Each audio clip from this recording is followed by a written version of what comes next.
Interventional radiologist, नसों के specialist होते हैं।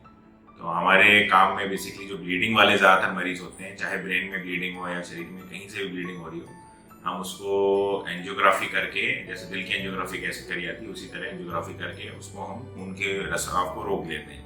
तो चाहे महिलाओं को बहुत ज़्यादा ब्लीडिंग हो रही हो जिस वजह से कंडीशन सीरियस हो, ऐसी किसी भी चीज़ के लिए हम लोग एक इलाज करते हैं। तो हमारे साथ आज मरीज हैं हमारे आनंद कुमार जी। इनके घर वाले हैं, आप इनकी वाइफ हैं, आप इनके फादर हैं। तो आप ये बताएंगे कि इनका पूरा हमारा जो केस था उसमें क्या हुआ। जी सर, नमस्कार। शुरुआत में सर ये वहाँ सिपाही थे, जेलर सिपाही थे, वहाँ पे ड्यूटी कर रहे थे। ड्यूटी के दौरान अचानक इनको ब्लड की उल्टी आई, तो थोड़ा बहुत आया। इसके बाद हम लोग घर पे थे, घर से सूचना मिली, हम लोगों ने गाड़ी लेकर के वहाँ गए तो ब्लीडिंग बंद हो चुकी थी। फिर जो है हम लोग चले आए और बच्चों को वहाँ छोड़ दिए। बेसिकली ये किसी दूसरे अस्पताल में गए थे जहाँ पे ब्लीडिंग रुक गई थी दवाओं पे। जी सर। फिर उसके बाद क्या हुआ? वहाँ विभागीय हॉस्पिटल था, उसी में जो है इलाज हुआ तो बंद हो गया था। इसके बाद शाम के टाइम लगभग भोर में फिर ब्लीडिंग बहुत तेज आई, रात को 10 बजे के आसपास।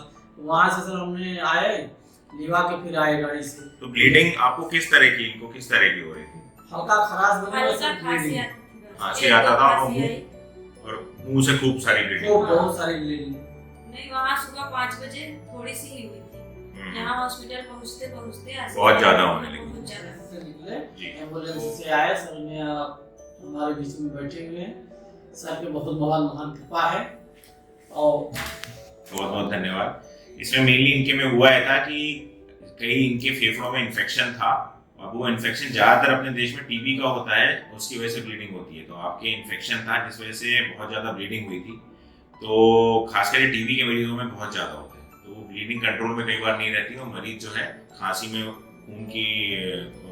खून आते आते सीरियस हो जाते हैं। तो इसके लिए हमारी प्रक्रिया होती है, इसको हम लोग एम्बोलाइजेशन बोलते हैं, जिसमें जो फेफड़े की खून की नसें होती हैं उनकी एंजियोग्राफी करके वो सारी नसों को हम बंद कर देते हैं। तो हमने इनको बंद कर दिया। अभी 48 आवर्स हो चुके हैं और भाई साहब बिल्कुल ठीक हैं और अब हमारे अस्पताल से डिस्चार्ज हो रहे हैं। इसमें सबसे इम्पोर्टेंट बात यह है कि ये समझें कि टीबी की दवा बराबर लें। अगर टीबी है तो ज़्यादातर वही कारण होता है, और उसमें इलाज में कोई लापरवाही ना करें। बाकी ये इलाज हमने यूनाइटेड मेडिसिटी में किया और ये काफ़ी सफल रहा। ठीक है, चलिए।